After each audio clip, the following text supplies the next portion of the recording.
আসসালামু আলাইকুম। প্রিয় দর্শক, আজ 10ই ফেব্রুয়ারি, মানে মাঝে আর একদিন, আগামীকাল। তারপরেই 12 তারিখের থেকে সকাল থেকে নির্বাচনে ভোট হবে। বিকেল পর্যন্ত চলবে, অন্যান্য বারের চেয়ে একটু বেশি সময় ধরেই চলবে, কারণ দুটো ভোট। এবং তারপর কাল রাতেই ফলাফল ঘোষণা করার কথা, কিন্তু সম্ভবত তারা করতে পারবে না। আরও একদিন বাড়তি সময় লাগবে বলে মনে করা হচ্ছে। কারণ এর মধ্যে আপনারা জানেন যে প্রধান উপদেষ্টা প্রেস সেক্রেটারি বলেছেন যে নির্বাচনের ফলাফল ঘোষণা করতে এবার একটু সময় লাগতে পারে। এই যে সময় লাগতে পারে বলে উনি বলেছেন, যেটা নাকি নির্বাচন কমিশনের বলার কথা ছিল, কিন্তু দায়িত্ব নিয়ে উনি নিজেই বলে দিয়েছেন। উনি এরকম প্রায় করেন, আগেও করেছেন বহুবার, যেগুলো নিয়ে বিতর্ক হয়েছে, বাট উনি ড্যাম কেয়ার, উনিগুলো পাত্তা দেন না। ওনার যা ইচ্ছা উনি বলে দেন। তো উনি বলেছেন, যেহেতু সেটা নিয়ে মানুষের মধ্যে আমার ধারণা একটা আতঙ্ক তৈরি হয়েছে যে নির্বাচনের সঠিক ফলটা কি আমরা পাবো, তা না হলে আগেভাগেই সরকারের লোক কেন বলছে যে নির্বাচনের ফল প্রকাশে বাড়তি সময় লাগতে পারে। এই সন্দেহ তো থাকছে।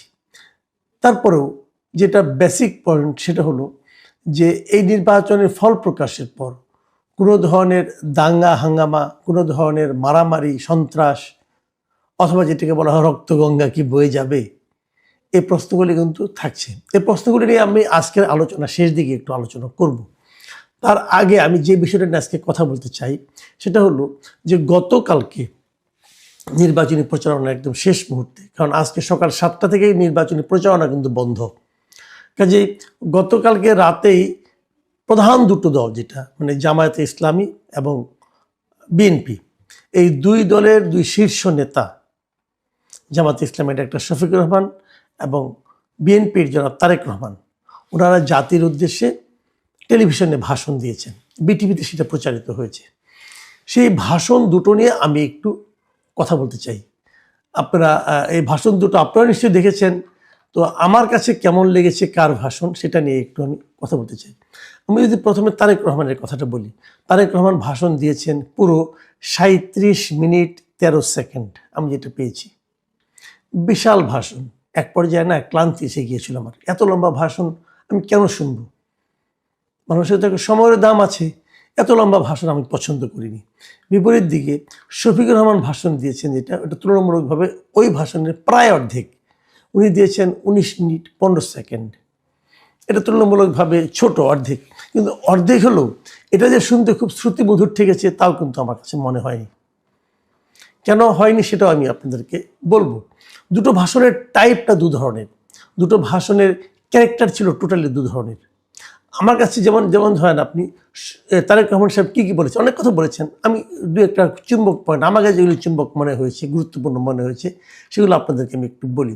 যেমন উনি কর্মসংস্থানের উপর গুরুত্ব দিয়েছেন। 1 কোটি কর্মসংস্থান কীভাবে বানাবেন এবং এই জন্য কীভাবে শিক্ষা দিবেন, আপনার কারিগরি শিক্ষা, ব্যবহারিক শিক্ষা দিবেন, শিক্ষিত বেকার দেবেন, শিক্ষা শেষে যারা বেকার থাকবে তাদেরকে ভাতা দিবেন, ফ্যামিলি কার্ড দিবেন, 2,500 টাকা করে প্রত্যেককে দিবেন, ফ্যামিলি কার্ড দিবেন, এবং কোত্থেকে দিবেন সেটাও বলে দিয়েছেন। উনি বলেছেন যে এখন এই ফ্যাসিবাদী আমলে যে বিদেশে প্রতি বছর $16 বিলিয়ন পাচার হতো, উনি পাচারটা বন্ধ করবেন। পাচারটা বন্ধ করতে পারলে ওই টাকা দিয়ে এটা হয়ে যাবে। খুবই উচ্চাভিলাষী একটা, উনি যে পাচার বন্ধ করতে পারবেন, এটা ওনার সদিচ্ছাটা এতে প্রকাশিত হয়েছে। কিন্তু পারবেন কি? যদি না পারেন, যারা পাচার করে অভ্যস্ত তারা কি পাচার করবে না, অথবা ওনাকে মেনে নেবে? পাচার করতে না দিলে তারা কি অন্য ভূমিকা অবতীর্ণ হবে না? এসব বস্তু থাকছে। কিন্তু ওনার প্ল্যানটা আমার কাছে মনে হয়েছে টু দ্য পয়েন্ট উনি প্ল্যান করেছেন। এবং উনি বলেছেন যে রাষ্ট্রের মালিক আসলে জনগণ, সেটা কেবল খাতায় কলমে থাকে। উনি করে দেখাবেন যে জনগণের যার যা অধিকার, সেগুলো উনি যাতে নিশ্চিতভাবে পায়, সেই ব্যবস্থা উনি করবেন। উনি একদম টু দ্য পয়েন্ট আরও কিছু কথা বলেছেন। মসজিদের এবং বিভিন্ন ধর্মীয় প্রতিষ্ঠান যেগুলো আছে অন্যান্য ধর্মের, এখানে যারা নাকি ধর্মগুরু যারা আছে, মসজিদের ইমাম, খতিব, মুয়াজ্জিন যারা আছে, এদের অর্থনৈতিক সুবিধার কথা উনি বলেছেন, যাদের অর্থনৈতিক সুবিধা দেওয়া হবে। এটা আমার কাছে খুব গুরুত্বপূর্ণ মনে হয়েছে। দেখুন, ইসলামে একটা এলাকার মসজিদের যিনি ইমাম থাকেন, খতিব থাকেন বা মুয়াজ্জিন থাকেন, এরা কিন্তু ধর্মীয়ভাবে খুব সম্মানিত ব্যক্তি, কিন্তু তাদের জীবনযাপন কিন্তু খুব দরিদ্র হালে কাটে, কারণ তাদের তো আর কোনো ইনকাম নেই। এই জন্যই তারা করে কি, ওই এলাকার যা নাকি দুষ্ট লোক আছে কিন্তু অর্থশালী লোক আছে, তাদের কথা শুনতে বাধ্য হয়। কাজে এরা যদি নিজেরা স্বাবলম্বী হয়, তখন আসলেই তারা কিন্তু ওখানকার সমাজের অনেক গুরুত্বপূর্ণ বিষয়ে স্বাধীনভাবে মতামত দিতে পারবেন। আমি মনে করি এটা খুব জরুরি, কারণ আমাদের এই দেশটা আপনি চান বা না চান এটাই বাস্তবতা যে এখানে ধর্মীয় আলেমদের একটা গুরুত্ব কিন্তু আছে। তাদেরকে স্বাবলম্বী হওয়ার সুযোগ যদি সরকারের থাকে তাহলে সেটা দেওয়া উচিত। আমার কাছে এটা ভালোই লেগেছে। তারপরে আরও অনেক কিছু বলেছেন উনি, যে পরিকল্পনা উনি যে নিচ্ছেন, উনি একটা কথা খুব গুরুত্ব দিয়ে বলেছেন যে আমরা তো অনেক পরিকল্পনা নেই, কিন্তু সেই পরিকল্পনা বাস্তবায়নে কিন্তু দুর্নীতি হয়, এবং এই দুর্নীতি উনি কঠোরভাবে দমন করতে চেয়েছেন। মানে উনি যে পরিকল্পনা নেবেন, যেমন আমি নিজেও কিন্তু অনেকবার বলেছি যে আপনি বলেছেন যে বস্তির জন্য আপনি বস্তিতে আপনি বানাবেন, ফ্ল্যাট বানাবেন, কিন্তু যাদেরকে বানাতে দিবেন তারা কি করবে? তারা তো চুরি করবে, এবং তারা তো সেখানে নিজের আত্মীয় স্বজনের নাম বসিয়ে দেবে। উনি ওই বিষয়টা কি নাম যায় না, উনি বলেছেন যে এই পরিকল্পনা বাস্তবায়নে যে দুর্নীতি হয় এটাকে উনি কঠোরভাবে দমন করবেন। এবং আরও বলেছেন, আমি এই শব্দটা আমার ভালো লাগছে, যে দুর্নীতি নিয়ন্ত্রণে যতটা কঠোর হওয়া যায় বিএনপি ততটাই কঠোর হবে। মানে ম্যাক্সিমাম কঠোরতা দেখাবে, মানে দুর্নীতির বিরুদ্ধে এক ধরনের জেহাদ বলতে পারেন। আরেকটা কথা বলেছেন, আমি বেশি লম্বা করবো না, বুঝতেই পারছেন প্রায় লম্বা তো ভাষণ, হ্যাঁ, আধা ঘন্টার বেশি ভাষণ বললে তো অনেক কথাই বলা যায়। যে কথাটা বলেছেন আরেকটা, সেটা আমি বলি, সেটা হলো যে এই 12 তারিখে আপনারা বিএনপিকে ভোট দিবেন, 13 তারিখ থেকে বিএনপির এমপিরা আপনাদের দায়িত্ব নেবেন, এবং এই দায়িত্বটা তারা ঠিক মতো পালন করছে কিনা সেটা দেখার দায়িত্ব আমি নিচ্ছি, মানে আমি তারেক রহমান নিচ্ছি। মানে মূলত যেটা বোঝা গেল যে উনি সামগ্রিকভাবে পুরো জাতির দায়িত্বটা উনি নিজের কাঁধে নিতে চান, এবং নেওয়ার কথা ওনার ইচ্ছা আছে। আমার কাছে ভালো লেগেছে, একজন নেতার এরকম বক্তব্য হওয়া উচিত। আমি যদি এর বিপরীতে ডক্টর শফিকুর রহমানের বক্তব্যটা 19 মিনিট 15 সেকেন্ডের বক্তব্যটা দেখি, আলোচনা করি, তাহলে আমরা কি পাই? জামাত নেতা ডক্টর শফিকুর রহমান উনি প্রথম থেকে যে কথাটা বলেছেন যে এই দেশটা ওনারা তরুণদের হাতে তুলে দিতে চান, তরুণরাই এই দেশের কাণ্ডারি হবে, তরুণরাই হাল ধরবে, তরুণরাই সবাইকে মিলে ঐক্যের বাংলাদেশ গড়বে। খুবই ইন্টারেস্টিং কথা। উনি এই সঙ্গে এই কথাও বলেছেন যে পরিবারতন্ত্রের উনি অবসান ঘটাতে চান, মানে পরিবারের পরিচয়ে কেউ ক্ষমতা দখল করবে এটা ওনারা চান না। বোঝা গেছে এই আলোচনাটা, সরাসরি আক্রমণটা তারেক রহমানের প্রতি উনি দিয়েছেন। লুটপাটের অবসানের কথা বলেছেন। তারপরে উনি প্রমাণ হিসেবে বলেছেন যে জামাতই পারবে, কারণ জামাতের অতীতে যারা মন্ত্রী ছিল, এমপি ছিল, তারা লুটপাট করেনি, তাদের বিরুদ্ধে দুর্নীতির কোনো অভিযোগ আসেনি, এগুলো উনি উল্লেখ করেছেন।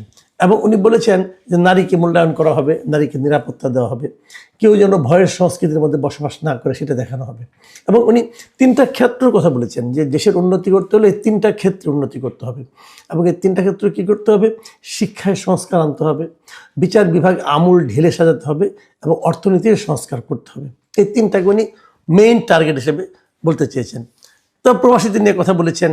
তারপরে আপনি বলেছেন যে আমাদের পরিবর্তনে একটা মহা সুযোগ এসেছে, আমরা যেন এই সুযোগটা হেলায় না হারাই, এবং বারবার উনি কিন্তু তরুণদের হাতে ক্ষমতা দিতে চেয়েছেন। আর শেষের দিকে উনি হা ভোটের কথা, শেষের দিকে ঠিক মাঝামাঝিতেই উনি হা ভোটের কথা বলেছেন যে সবাই যেন হা ভোট দেয়, তাহলে পরিবর্তনটা পূর্ণাঙ্গতা পাবে। এগুলি ভালো। আমরা দুটো জিনিস খেয়াল করেছি, এখন আমি বিশ্লেষণটা করি। এটা হলো যে জামাতের আমির উনি কিছু নীতিগত কথা বলেছেন, কিভাবে করবেন না করবেন সেই ডিটেলে উনি জান নাই। আর বিএনপি নেতা, ওনার কাছে মনে হচ্ছে উনি খুব ডিটেলে গিয়েছেন। মানে আমার কাছে মনে হয়েছে তারেক রহমান সাহেব দীর্ঘদিন ধরে এগুলি নিয়ে চিন্তা করেছেন, আমার ধারণা হয়েছে, এবং সেই চিন্তাগুলি কিভাবে কোনটা বাস্তবায়ন করবেন না করবেন, আমার মনে হয় ওনার কাছে একটা ডিটেল প্ল্যান সম্ভবত আছে, এবং সেগুলি উনি শেয়ার করেছেন। হয়তো এই কারণে ওনারটা একটু ডিটেলে বলতে যেই হয়তো একটু বড় হয়েছে। আমার আরেকটা জিনিস মনে হয়েছে, আমি গত কয়েকদিন ধরে একটা জিনিস লক্ষ্য করছিলাম সোশ্যাল মিডিয়াতে, মিস্টার পিনাকি ভট্টাচার্য, যিনি ফ্রান্স থেকে বলেন, লোকটা জাতে হিন্দু ব্রাহ্মণ, কিন্তু উনি কিন্তু অনবরত আমার কাছে মনে হয়েছে গত কয়েকদিন ধরে উনি জামাতের পিআরও হিসেবে কাজ করছেন। জামাতকে কীভাবে ক্ষমতায় নেওয়া যায় এই সংক্রান্ত নানা ধরনের প্ল্যান উনি দিচ্ছেন, তারেক রহমানের নানা ধরনের ভুল উনি ধরছেন, বিএনপি কেন কোনো কাজের না এটা উনি বারবার করে বলছেন। এবং আমি খুব বিস্ময়ের সঙ্গে লক্ষ্য করছি যে সোশ্যাল মিডিয়ায় জামাত এত স্ট্রং হওয়া সত্ত্বেও ওনার কিন্তু ভিউ প্রতিদিন আগের চেয়ে অল্প অল্প করে কমছে। তো ওনার কি জনপ্রিয়তা ধস নামলো কিনা আমি বলতে পারবো না, কিন্তু উনি যে একটা দিকে চলে যাচ্ছেন এটা ভালো। এটা এটা এটা অ্যাক্টিভিস্ট হিসাবে উনি জামাতের পক্ষ নিচ্ছেন, একজন উনি নিজে মুসলমান না হয়েও নিচ্ছেন, এটা অবশ্যই জামাতের জন্য একটা বিরাট অর্জন আমি মনে করব। কিন্তু উনি একটা কথা বারবার বলছেন যে একজন রাষ্ট্রনায়কের দায়িত্ব হলো ডিটেলে যাওয়া নয়, বরং নীতিগত দিকগুলি বলা। এবং ওনার এই প্রতিফলনটা আমি শফিকুর রহমানের বক্তব্যের মধ্যে পেলাম, যে উনি নীতিগত দিকগুলো বলেছেন, কিন্তু উনি কোনো প্ল্যানের কথা বলেন নাই। প্ল্যান না, মানে একটা নীতি নৈতিকতার ব্যাপারটা, আপনার একটা আপনার এই কীভাবে পলিসিটার কথা বলেছেন, প্ল্যান নয় পলিসি। তো এইভাবে উনিও কিন্তু এটাই বলেন যে নেতার দায়িত্ব হবে পলিসি দেওয়া, প্ল্যান দেওয়া না। আর প্ল্যান দেবে হলো এক্সিকিউটিভ যিনি থাকবেন তারা। তো যাই হোক, আমি সেটার প্রতিফলন কিন্তু আমি শফিকুর রহমানের মানে বক্তব্যে পেলাম। এবং আমি ওনার বক্তব্য শুনতে শুনতে আমার মনে একবার মানে প্রশ্ন জাগলো যে by any chance Pinaki Bhattacharya ড্রাফটটা করে দেননি তো? আমি জানি না, আমি বলতে পারবো না, কিন্তু কেন মনে হলো আমি জানি না, হয়তো